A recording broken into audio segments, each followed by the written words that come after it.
What is brand anyway? I'm going to spend just a couple of moments on this. Simon Middleton, the self-appointed brand guru, he says this about brand. I'll let you read it.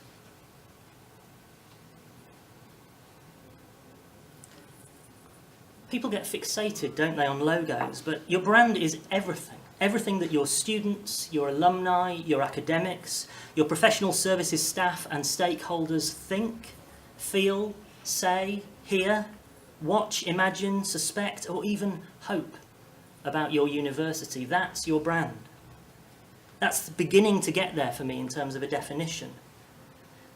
But I always think that the best definition of brand, the most helpful metaphor, is always that of a real person, because we can all relate to real people. So just indulge me for a moment as I unpack that metaphor in a slightly light-hearted way.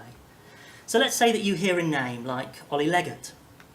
It may be that you've stumbled across the name through a business network or a mutual friend. It sounds a little bit familiar. You don't know his mum or dad, so you're unfamiliar with the parent identity. But you begin to build a mental picture of him. You check him out on LinkedIn, you begin to notice his name coming up in conversations.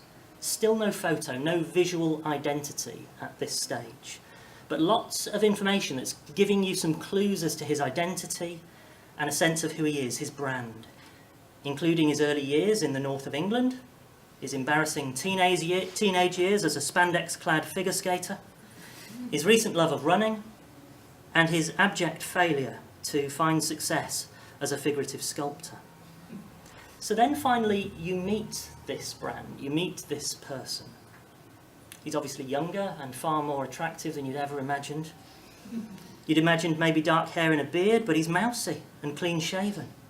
You share some interests, you maybe enjoy a little bit of an overlap in social circle, and you begin enjoying his company and introducing him to others. This is what happens with brands. So you'll now happily defend his reputation amongst your peers. You become his friend. You choose to spend time with him, to be influenced by him. You're loyal to him. You know that he values your friendship, and a part of your own identity is now bound up in that friendship. This is the journey that people go on with brands. His appearance, his visual identity, thankfully now, is just a tiny slither, a tiny little bit of your understanding of who Ollie is. And it's less important than the emotional engagement that you've begun to enjoy.